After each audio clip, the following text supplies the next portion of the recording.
प्रस्तुत विमर्श का उद्देश्य विषय के प्रति तथ्य, तर्क और युक्ति के द्वारा सकारात्मक दृष्टिकोण विकसित करने का प्रयास मात्र है।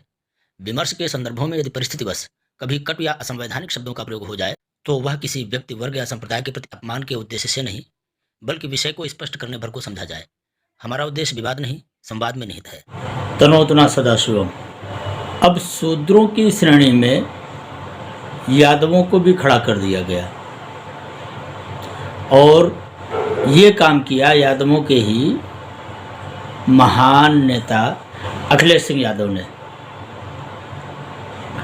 हम जरा अपने यादव भाइयों से एक बात पूछना चाहते हैं, जिन्हें लगता है कि अखिलेश भैया उनका उत्थान करना चाहते हैं, अखिलेश भैया उनके वास्तविक नेता हैं। तो मैं जानना चाहता हूं अपने यादव भाइयों से, आपको याद पड़ता है पिछली कितनी दशाब्दियों से आपको भारतीय समाज में ब्राह्मणों ने अछूत माना हो? प्रायः हर गांव में यादव समुदाय है। किस गांव में यादवों को अछूत माना गया है? किस गांव में यादवों को शूद्र माना गया है? शूद्र, दलित और अस्पृश्य, ये तीनों अलग अलग बातें हैं। ये आप भी जानते हैं, हम भी जानते हैं, हर कोई जानता है। लेकिन आपके नेताओं ने अपने स्वार्थ साधन के लिए इन तीनों को एक कर दिया। अस्पृश्य, शूद्र और दलित सभी को मिलाकर एक कर दिया और आपको भी शूद्र की श्रेणी में खड़ा कर दिया, अस्पृश्यों की श्रेणी में खड़ा कर दिया। स्वामी प्रसाद मौर्य को बचाते बचाते अखिलेश सिंह यादव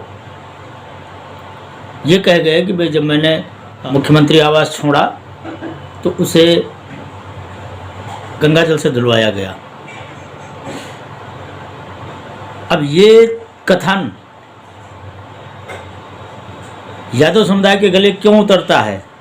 क्योंकि ब्राह्मण भी अपने घर में जब पूजन पाठ करता है तो गंगाजल छिड़कता है। तो क्या जब पूजन पाठ कर रहा होता है उसके पहले ब्राह्मण शूद्र होता है? तो एक विचित्र तरीके का तर्क देखो आप लोगों को मोटिवेट किया जा रहा है राजनीतिक स्वार्थों के कारण, और आप उस मोटिवेशन का हिस्सा बन रहे हैं। मैं ये नहीं कह रहा कि आप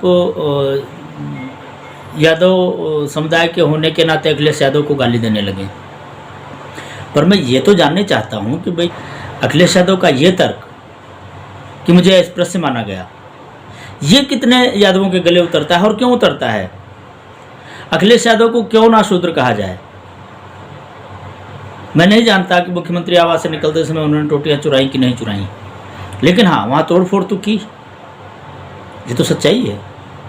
उन्होंने मुख्यमंत्री आवास को विकृत किया था, इस बात में कोई शंका नहीं है। तो भाई ये क्या एक सभ्य व्यक्ति का लक्षण था? और अगर ऐसे असभ्य आइडियल आप अपने मानते हैं तो इसका नुकसान कौन भोगेगा? और फिर शास्त्रों में शूद्र का मतलब ही है संस्कार विहीन व्यक्ति। तो ये तो ठीक है, उन्होंने अपने आचरण से ये बार बार प्रमाणित किया है कि वो यादव है ही नहीं, वो शूद्र हैं। लेकिन उन्होंने भारत के एक बड़े यादव समुदाय को शूद्र बनाने का जो दुष्कर्म किया है, ये तो यादवों को समझ में आना चाहिए। यादवों को मनु ने शूद्र नहीं बनाया, यादवों को तुलसीदास जी ने शूद्र नहीं बनाया। वर्णाश्रम व्यवस्था के अंतर्गत यादव सूर्यवंशी क्षत्रिय हैं। अब जिन यादव लोगों को ये लगता हो कि भाई हम क्षत्रिय नहीं हैं, हम तो अहीर हैं, हम ग्वाले हैं। हाँ, मुलायम सिंह यादव का परिवार अहीरों का परिवार है, ग्वालों का परिवार है, लेकिन इन्हें भी कभी अस्पृश्य नहीं माना गया। भाई भगवान कृष्ण को पालने वाला परिवार भारत में हमेशा सम्मान का पात्र रहा है, लेकिन अपनी स्वार्थपूर्ण अभिलाषा को पूरा करने के लिए नेताजी मुलायम सिंह यादव जी ने यादव समुदाय को शूद्रों की श्रेणी में रख दिया। मुझे ये स्वीकार करने में कोई शंका नहीं है कि हमारा जो गोप समुदाय है, हमारा जो ग्वाल समुदाय है, अभावग्रस्त रहा है, पर वो शूद्र कभी नहीं रहा।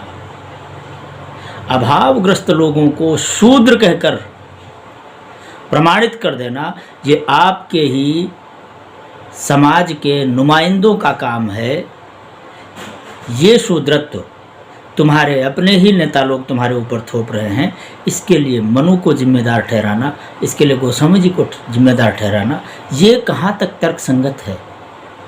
और ऐसे नेता जो अपने स्वार्थवश अपने ही समाज को हीनतर अवस्था में आंक रहे हैं, ये आपके समाज का उद्धार कैसे करेंगे, ये चिंतन का विषय आपके लिए होना चाहिए। तनोतना सदाशिवम।